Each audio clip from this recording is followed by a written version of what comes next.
growth in the spring based upon being versus doing. Being comes from why you're doing what you're doing versus doing and doing and doing without having a clue as to why you're doing what you're doing. Inspiration, or pardon me, being comes from understanding the difference between inspiration and motivation. To inspire is to influence, to move or guide from within. Being also comes from understanding the difference between values and unmet needs. Values are why you do what you do. They're the DNA of fulfillment. Now, over 5.5 years has passed since the subprime mortgage crisis hit the world economy back at the tail end of 2007. And for some, the idea of success has changed. Some people are thriving. Some people are surviving. Some people are struggling and saying, is this all there is? And what am I doing this for? And worse yet, what's wrong with me? Now, back at the tail end of 2007, Seth Godin wrote a book called The Dip, and later on, Spencer Johnson wrote Peaks and Valleys. And there's themes in these books that are similar. There will be peaks in the economy going forward, but there will be dips and there will be valleys, and it is absolutely essential for us to understand ourselves from the inside out. Because if we don't, there will be judgment.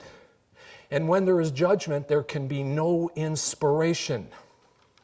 So, my misguided motivation started in 1963 when I was 8 years old. My mother came up to me and put her hand on my arm like this, and she said, I don't want to worry you. There's no money for groceries, and there's no money for Christmas, and we should have stayed in Canada. You know, we had a house paid for back there. You know, your father's gone and done it again. And my father had enough vision to move us from England to Canada. But he was an entrepreneur. And he made the mistakes that entrepreneurs make. Didn't have a business plan, didn't manage time, didn't delegate. In the absence of the systems, cash flow was up and down. So was my mother's mood. I don't want to worry you. Now, they say in family systems theory, if the needs of a parent don't get met, doesn't matter, male, female, they're going to go to another member in the household or the family to get them met. Came to me, only child. All right? So I did my best. You know, I went out with my dad in his big old trucks, you know, and he was forever overloading these things. And there was one particular time we're on this steep hill, and he looks over and says, I don't want to worry you. He says, this thing's overloaded. And he says, I don't think the brakes are going to hold. You better get out on the running board. I'm on the running board? Like, we got no money, and I'm on the running board? And he's also saying, you're doing it all wrong. You're doing it all wrong. You know, there was nothing I could seem to do to satisfy him. So I realized at a young age, these people really needed help. So in my mind, I became the breadwinner for the family. So I started out with one paper route, built it all the way up to 5. I was driven. I was working. The old timers used to come up to me and say, you got what it takes. You're going to make it. But it cost fun, friends, education. Shoot, I was never there. You know, I remember, well, I don't remember actually, I was told I got an award the last day of high school. I wasn't there to get it. It was for being away the most days in history. I was away 67 days and I still managed to graduate. You know, I remember the look on my mother's face. She was bitter. She was angry. We wanted you to go to university. And you know, without malice, I said to her, how could I? There was no money.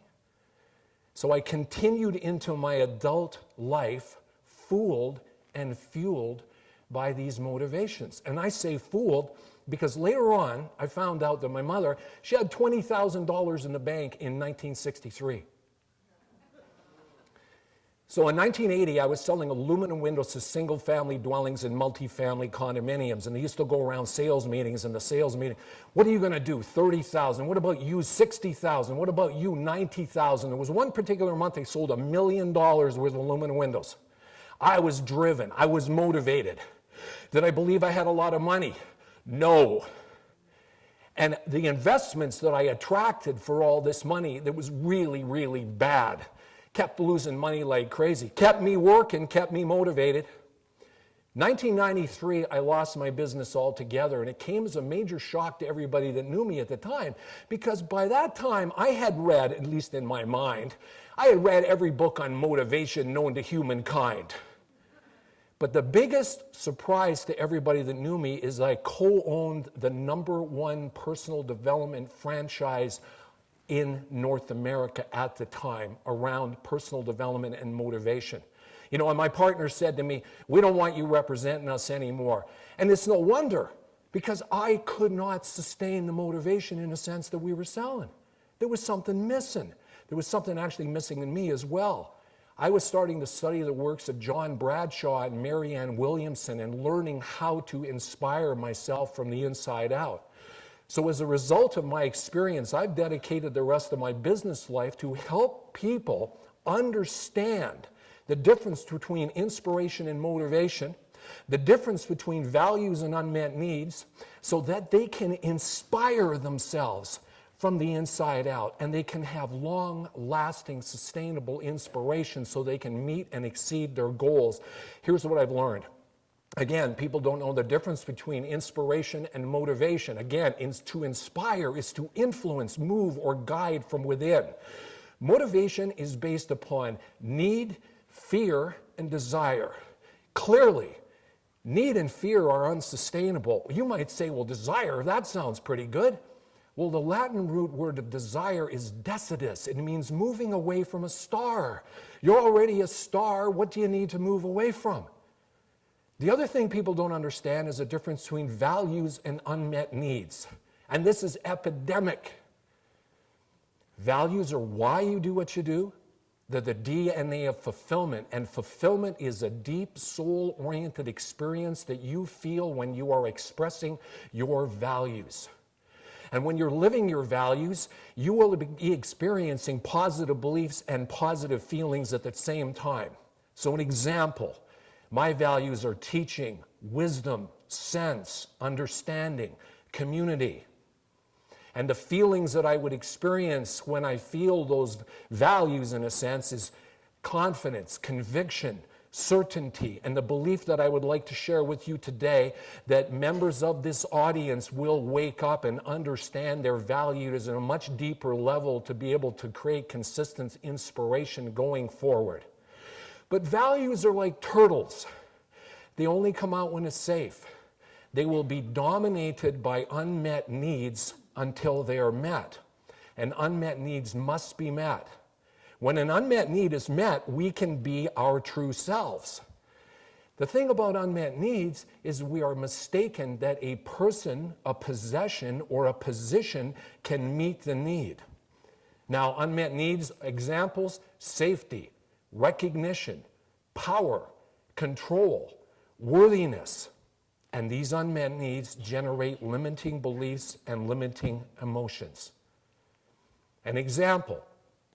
Let's take a context of a business setting. A business person is thinking about asking a client for a referral. They've got the unmet need of approval running. The limiting beliefs are, I might look like a salesperson if I ask for a referral. I might make a mistake. I might get rejected. The client might turn around and say no, and the emotions that are tied to that are fear and anxiety, and it becomes a self-fulfilling prophecy. Frankly, the client will pick up the vibe of the unmet needs, and the likelihood of a referral happening are nil. This work also ties into Susan Cain's new book, #1 New York Times bestseller, The Power of Introverts. She talks about the power of character and the power of personality, and the culture of character and the culture of personality. It goes back to Abraham Lincoln's time, and John A. MacDonald, George Washington, Laurier. When people lived in smaller communities, they all knew each other. They had more character. And the Industrial Revolution came along, and people started to think they needed to develop a persona. They needed to be more charismatic to stand out from everybody else. This culture of personality got hyper-motivated in the 1970s in the personal development movement. And as Susan writes in her book, the value of the introvert started getting left behind. Now, am I saying here that people that are introverts are inspired by values and people that are extroverted are motivated by unmet needs? No. Doesn't matter whether you're an extrovert or an introvert, it is absolutely essential that you understand your values so you can stay inspired, because the success you're trying to achieve will be unsustainable. This also ties into the laws of attraction. The laws of attraction are absolute. I've already explained it. I'll just review it again. And in fact, this is actually the missing link as to why the law of attraction is not working for some people. Simply put, the law of attraction is know your values. They will help you to generate positive beliefs and positive feelings. But the fly in the ointment is the unmet need.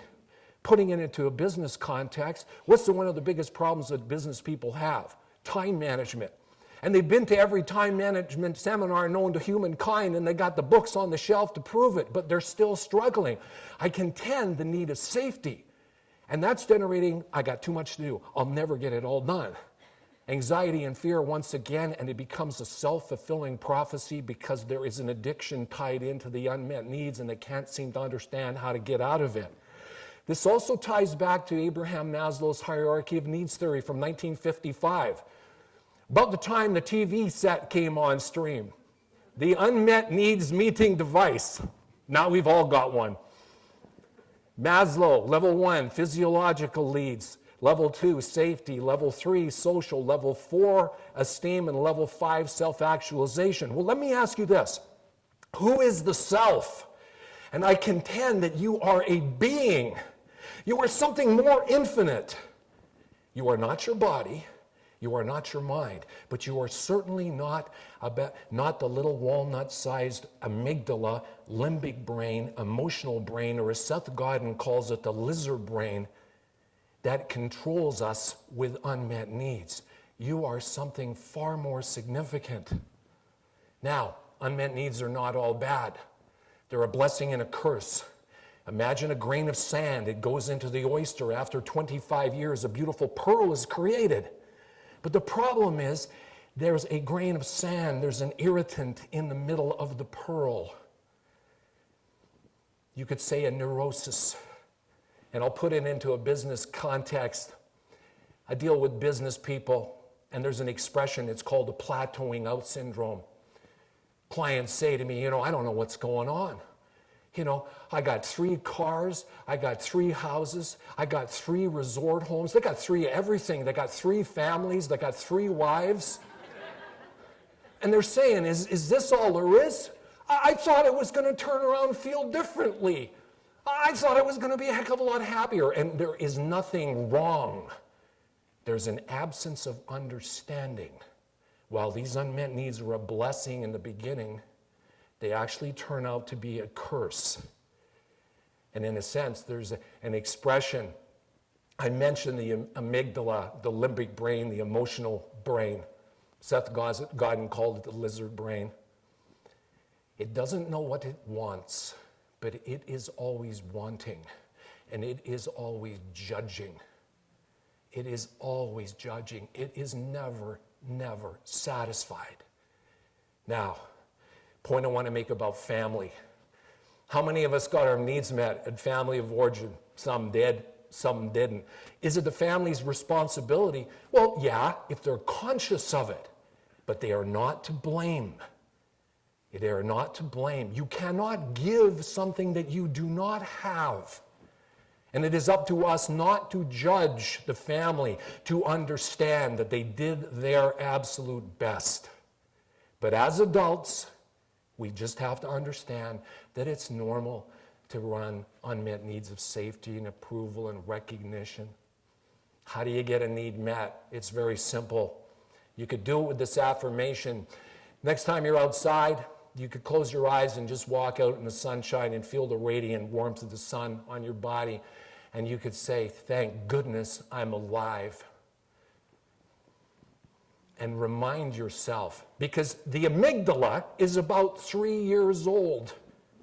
And again, it's confused and it's always wanting.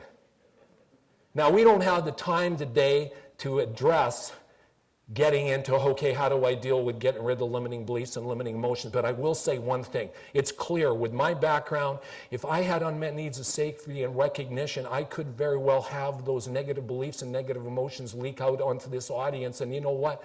I may never have ever gotten here. But the one thing I want to share with you is to remember. In my case, I've happened to be lucky enough to have 35 years of experience expressing values of knowledge, wisdom, teaching, and understanding.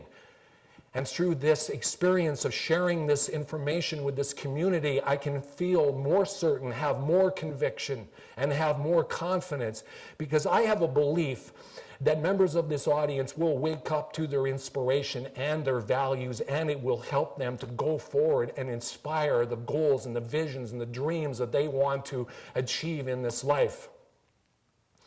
I'll leave you with this quote. When there's no understanding, there is judgment.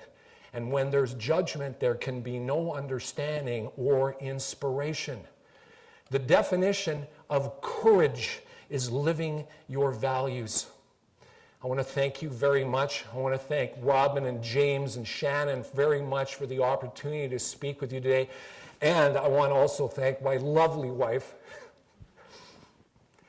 She could probably repeat this presentation backwards. I promise you that. Thank you very much. Enjoy the rest of your day. Thank you.